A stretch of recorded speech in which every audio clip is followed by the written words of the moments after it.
Shining star media देखने वाले सभी देशवासियों को पंकज शर्मा का प्यार भरा नमस्कार। आज म्युनिसिपल कमेटी रियासी के पार्षद और समाज सेवी भी हैं अमित शर्मा जी हमारे साथ मौजूद हैं, तो आज इनसे थोड़ी गुफ्तगू करेंगे। आइए ले चलते हैं सीधे अमित जी के पास। आपको Amit ji, shining star media में सबसे पहले हम आपका स्वागत करते हैं। धन्यवाद पंकज जी। अमित जी, हम जानना चाहेंगे कि रियासी में एक ये कोरोना वायरस इस समय जो चल रहा है उसको लेके हमारा जो व्यापार मंडल है कितनी परेशानियों से जूझ रहा है और क्या क्या परेशानियों उनको फेस करनी पड़ रही है, उसके बारे में थोड़ा सा विस्तार से बताएं। पहले तो मैं आपका धन्यवाद करूंगा कि आपने हमें इस काबिल समझा कि हम आपके साथ बैठ के इंटरव्यू कर सकें। आपको पता ही होगा कि व्यापार मंडल जो है अभी तक काफी परेशानियों से जूझ रहा है। पहले भी कोविड-19 के चलते भी परेशानियां काफी ज्यादा रही, क्योंकि लॉकडाउन में दुकानें तो खुली नहीं। व्यापार मंडल तब भी परेशान था क्योंकि उनसे जुड़े हुए उनके एम्प्लॉयज भी रहते हैं, काफी सारे फैमिलीज उनके साथ जुड़ी रहती हैं। तो अब अगर उसको हम देखेंगे अनलॉक 1 में जो परेशानियां आई या अनलॉक 2 में आने वाली हैं, क्योंकि अनलॉक 2 अभी तक अनाउंस हुआ नहीं है हमारे स्टेट में। तो देखिए, सबसे बड़ी परेशानी तो यही है कि लोग बाजार तक पहुंच ही नहीं पा रहे हैं, क्योंकि ट्रांसपोर्ट हमारी टोटल शट थी, पहले टोटल बंद थी। अभी जो खुली है तो उसमें जो गाइडलाइंस है उसको ट्रांसपोर्ट वाले भी मानने को तैयार नहीं है, क्योंकि जैसे उनको बोला गया है कि 30% सवारी बिठानी है या 50% सवारी बिठानी है, तो वो तो कहते हैं कि इतनी सवारी बिठाने से जो है हमारा खर्चा भी नहीं निकल पाता है, हमारा तेल का खर्चा भी नहीं निकल पाएगा, तो हम इसको आगे कैसे बढ़ाएंगे। अब इसी से जुड़ता मैं आपको बताऊंगा, व्यापार मंडल में जैसे होटल इंडस्ट्री है हमारी, मैं खुद एक होटल चलाता हूँ, रेस्टोरेंट चलाता हूँ। होटल इंडस्ट्री हो गई, ढाबे वाले हो गए, रेस्टोरेंट्स चलाने वाले हो गए, इनको काफी ज्यादा परेशानी आ रही है इसमें, क्योंकि आपने देखा होगा जो गाइडलाइंस हमें है तो उसमें साफ तौर पे हमें कहा गया है कि आपको सिर्फ खाने की पैकिंग देनी है, कस्टमर को बिठाना है, लो नहीं है। जब तक आप एक कस्टमर को बिठाएंगे नहीं रेस्टोरेंट में, जहां ढाबे में, जहां छोटे छोटे दुकानदार ले लीजिए जो कुलचे की रेडी लगाते थे, जहां साइकिल लगाते हैं, ऐसे बहुत सारी खाने की दुकानें हैं जहां पर खाने का सामान बनता था, जहां तो वो लोग काफी ज्यादा परेशान हैं।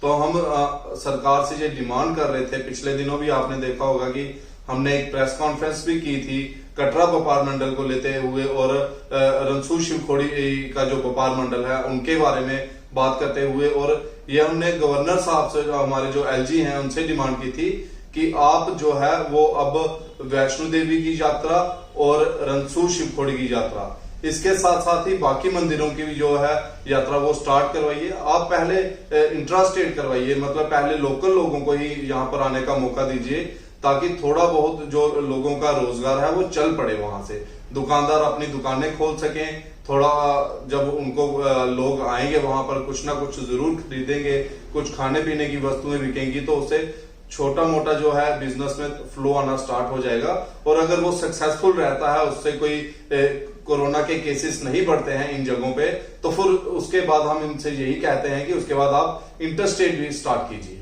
क्योंकि बाहर से भी लोग आएंगे। तो फिर आहिस्ता आहिस्ता हमें अब कोविड-19 से भी लड़ाई लड़नी है, उसके साथ साथ ही हमें अपना जो पालन पोषण है वो भी करना है। आपने देखा होगा कि पिछले दिनों कटरा में कितने घोड़े वाले परेशान हैं, कितने पिट्ठू परेशान हैं, मतलब कितना वो दिहाड़ीदार आदमी परेशान है, कितने घोड़े मर गए वहां पर जिनको मतलब उनकी खुराक नहीं मिल पाई। तो ये जरूरी हो गया है अब सरकार के लिए कि इन सभी लोगों को, गरीब से गरीब आदमी के बारे में सोचते हुए सरकार को ये फैसला लेना ही पड़ेगा कि यात्रा जो है वैष्णो देवी की और रंसू शिवखोड़ी की, मचेल माता की, और जितने भी मंदिर हैं, हमारे बाबे वाला मंदिर है, हमारा रघुनाथ मंदिर है, जितने भी मंदिर हैं, हम चाहते हैं कि उनको खोला जाए और लोगों को दर्शन करने की जो इच्छा है, जो अभिलाषा उनके दिल में है, वो जाग रही है, तो उनको इसका मौका देना चाहिए। तो अमित जी, बात करेंगे इसके साथ ही कि जैसे कि हम अनलॉक 2 की तरफ रुख कर रहे हैं, इसको लेके आप सरकार से क्या क्या बदलाव चाहेंगे और क्या क्या उम्मीदें लगाते हैं कि जिला स्तर पर और राज्य स्तर पर किस तरीके के कार्य होने चाहिए कि स्थानीय लोगों को यहाँ पे उसका ज्यादा फायदा मिले।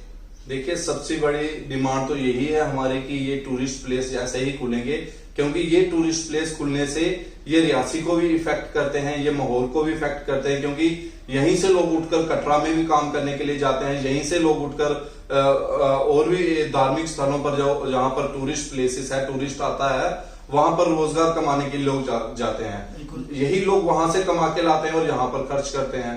तो जब ये टूरिस्ट प्लेसेस खुलेंगी तो आदमी की जब इनकम स्टार्ट हो जाएगी, एक दुकानदार की इनकम, एक होटलियर की इनकम, चाहे वो कोई भी काम करता हो, रेडी भी लगाता होगा, जैसे ही उसकी इनकम स्टार्ट होगी तो उसके लिए बहुत ही मतलब लाभदायक बात ये होगी कि वो कमाना स्टार्ट कर देगा। तो मार्केट में ही वो पैसा फ्लो होता है, वही पैसा मार्केट में सर्कुलेट होता है। तो इसलिए हम यही डिमांड करेंगे कि सबसे पहले तो इन मंदिरों को खोला जाए। साथ ही साथ छोटे दुकानदारों को लेते हुए रियासी में अभी तक हमने देखा है रेडी वाले बहुत कम रेडी लगा रहे हैं। साइकिल वाले जो कुलचे के साइकिल लगाते थे या और किसी चीज के लगाते थे, कुल्फी के लगा लो, आइसक्रीम के लगा लो, वो लोग अभी तक मार्केट में डर के मारे आ नहीं रहे हैं कि क्या पता उनको परमिशन पूरी तरह से मिल पाए काम करने की कि नहीं मिल पाए। तो हम डिस्ट्रिक्ट एडमिनिस्ट्रेशन से भी ये रिक्वेस्ट करते हैं कि आप एक अवेयरनेस कैंप भी इन लोगों के लिए लगाइए, इन लोगों को जागरूक कीजिए। सेफ्टी मेजर्स जो आपके हैं आप वो उनको बताइए कि आपने ये ध्यान रखना है, कितना फासला रखना है, क्या आपने सावधानियां बरतनी है। तो वो सावधानियां बरतते हुए ये लोग काम करें तो बहुत ही बढ़िया रहेगा। तो अमित जी, इसके साथ ही बात करें कि जैसे हमारे रूरल एरिया साथ में जिले के साथ जुड़े हुए जो कुछ क्षेत्र हैं, वहां पे जो स्थानीय दुकानें खोलने की समय सीमा है वो शाम के 5 बजे तक रखी गई है। कि अगर ऐसा कौन सा स्टेप उठाया जा सकता है जिसको लेके कि ये समय को थोड़ा बढ़ाया जाए कि हमारे स्थानीय व्यापार को भी उसका फायदा मिले? सर, समय तो बढ़ना चाहिए। अब मैं यही कहूंगा कि जैसे अर्बन एरिया में 7 बजे तक का टाइम है, तो अनलॉक 2 में शायद वो भी बढ़ जाए। तो हम एडमिनिस्ट्रेशन से ये कहेंगे कि खासकर पोनी बेल्ट हो गई, रनसू बेल्ट हो गई, या गांव में भी अगर आप रखें अनलॉक 2 में, आप इनको कम से कम जो अर्बन एरिया में आपने 7 बजे का टाइम रखा था, 7 बजे तक का टाइम देना चाहिए। क्योंकि बहुत सारे एरिया में क्या है कि एम्प्लॉयज रहते हैं और वो नौकरी करने के लिए शहरों में आते हैं या और किसी जगह पे जाते हैं। तो जब तक वो वापस पहुंचते हैं तो उनके एरिया की दुकानें बंद हो चुकी होती हैं। तो ये डिमांड हमारी रहेगी कि इन लोगों के लिए मतलब रूरल एरियाज में जितने भी हमारे भाई बंधु दुकानदार हैं या और छोटा मोटा कारोबार करते हैं, तो इनके काम की जो है समय सीमा बढ़ाई जाए। बात करेंगे हमारे जिले की, यहाँ पे डीसी मैडम से आप क्या उम्मीदें लगाते हैं कि जो बीते दिनों में लॉकडाउन जैसी स्थिति रही है और अभी अनलॉक बन भी चल रहा है तो 2 आने वाला है, उनसे आप किस तरीके की उम्मीद रखते हैं कि डिस्ट्रिक्ट लेवल पे वो कैसे कार्य कर रही हैं और आगे क्या उम्मीद लगाएंगे उनसे? देखिए, लॉकडाउन के चलते जब कोविड-19 शुरू हुआ था यहाँ पर और लॉकडाउन फर्स्ट आया था, जहाँ लॉकडाउन सेकंड आया, जहाँ लॉकडाउन थर्ड आया, तो मेरा पर्सनल एक्सपीरियंस ये कहता है कि एडमिनिस्ट्रेशन ने अच्छा काम किया है। क्योंकि हमने जिस भी प्रॉब्लम को उनके साथ शेयर किया, उन्होंने तुरंत उसको हल करने के लिए वो किया। चाहे वो ई पास के रिगार्डिंग हो, जहां और पहले जब ई पास नहीं भी था तो ऐसे मैनुअल परमिशंस लेनी पड़ती थी, तो एडमिनिस्ट्रेशन ने पूरा सहयोग किया है और लोगों ने भी एडमिनिस्ट्रेशन का पूरा सहयोग किया है कि जो स्टेप्स एडमिनिस्ट्रेशन ने फॉलो करने के लिए लोगों को बोला था वो लोगों ने फॉलो किए। तो एक तालमेल जो था वो बराबर था। तो एडमिनिस्ट्रेशन ने अभी तक बहुत बढ़िया काम किया है। तो अभी भी हम यही चाहते हैं कि जो भी गाइडलाइंस उनको एडमिनिस्ट्रेशन को एलजी से आती हैं या स्टेट एडमिनिस्ट्रेशन से आती हैं, हमारी ये डिमांड रहेगी कि गरीब जनता के बारे में सोचते हुए ही वो गाइडलाइंस निकलनी चाहिए। तो अमित जी, बात करेंगे जैसे कि कोरोना के समय में आप भी कोरोना वॉरियर बन के सामने आए हैं, जगह जगह पर आपने जाके जितना अपनी तरफ से हो सका आपने वो किया। उसको लेके आपने ग्राउंड लेवल पे जब काम किए, जो आपने सोशल सर्विस दी, क्या क्या कमियां देखने को मिली कि आप लोगों के बीच में गए, उसके बारे में थोड़ा सा। सर, ये समय ऐसा था कि मैं आपको बताऊंगा कि कमियां आज भी बहुत हैं, लेकिन ये समय ऐसा है कि हमें इन कमियों को पीछे छोड़ते हुए हमें एक पॉजिटिव साइड में चलना चाहिए था। और हमने यही चीज सोची। हमने एडमिनिस्ट्रेशन से बार बार कहा कि आप राशन दीजिए, उन्होंने दिया।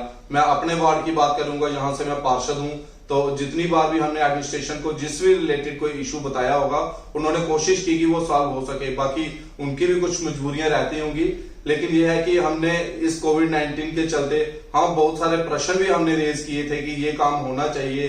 जैसे आपने देखा होगा, अगर सैनिटाइजेशन हमने पूरे टाउन में करवाई, चेयरमैन म्युनिसिपल कमेटी के साथ मिलकर अपने वार्ड में 5 बार सैनिटाइजेशन कराई, फॉगिंग करवाई, पूरे टाउन में हमने मास्क बांटे, लगभग 10-11 वार्डों में हमने राशन बांटा, मास्क बांटे। और भी कोई किसी को परेशानी आती थी तो हम उनके साथ एडमिनिस्ट्रेशन से मिलकर उस परेशानी को हल निकालते थे। तो अभी तक तो मेरे को लगता है कि काम बढ़िया तरीके से हुआ है और एडमिनिस्ट्रेशन साथ दे तभी हम लोग सक्सेसफुल हो सकते हैं और हो पाते हैं।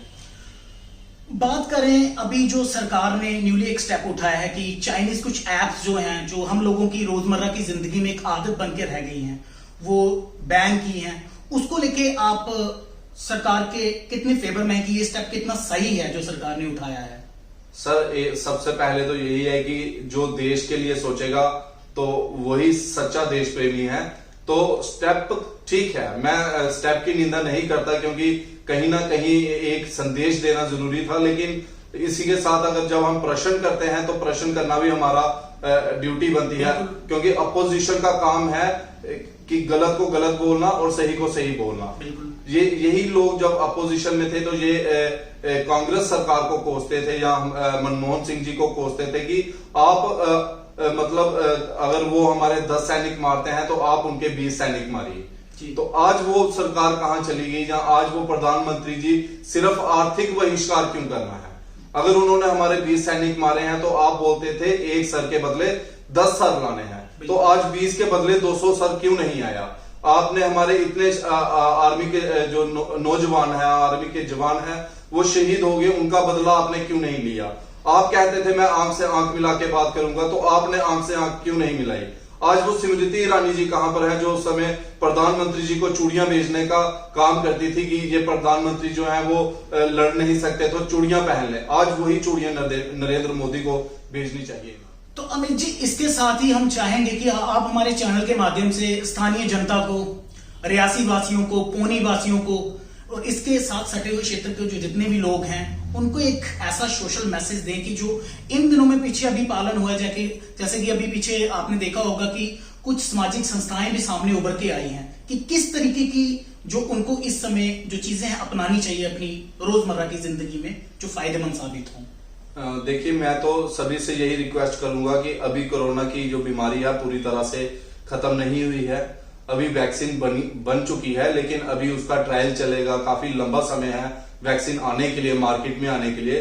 तो सबसे पहले तो मैं यही कहूंगा कि आप मार्केट में आए, एक तो सामाजिक दूरी बनाए रखें, सोशल डिस्टेंस जो है वो आपने मेंटेन करना है, मास्क जरूर पहनिए, और मतलब जैसे जो भी गाइडलाइंस सरकार दे रही है वो हम लोगों की भलाई के लिए ही है ना। अगर उन्होंने कहा है कि शादी में 50 आदमी एलो हैं तो आप कोशिश करिए कि 50 आदमी को ही लेके जाइए शादी में, ताकि कोई ऐसी एक आदमी को होने के कारण कोरोना अगर एक आदमी भी उससे बीमार होगा तो वो सभी लोगों को हो सकता है।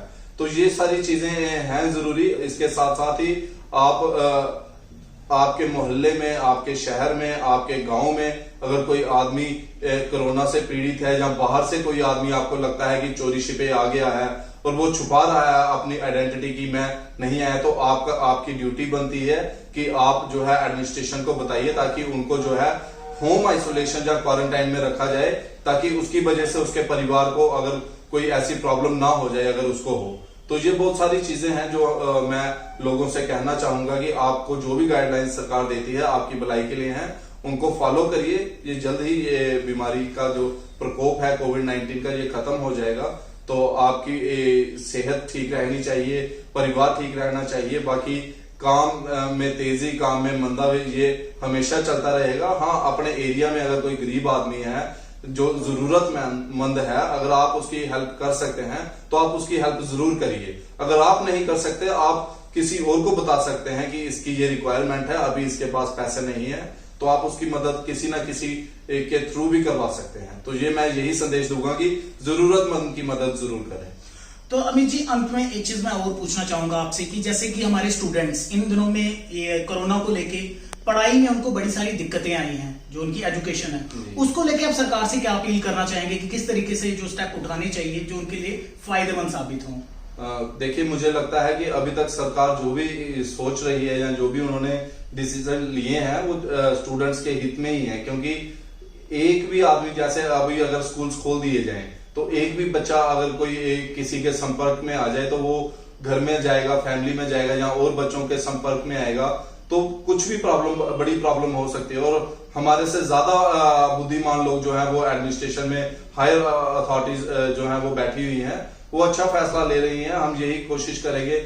इसके साथ हम ये भी चाहते हैं कि बच्चों की ऑनलाइन स्टडीज और बेहतर कैसे बनाई जाए, ताकि जैसे 15 जुलाई तक पहले स्कूलों में छुट्टियां डली थी, लेकिन अभी हमने जो नई गाइडलाइंस देखी अनलॉक 2 की जो सेंटर ने निकाली है, उसमें उन्होंने कहा है कि 31 जुलाई तक जो है वो स्कूल्स और इंस्टीट्यूशन बंद रहेंगे।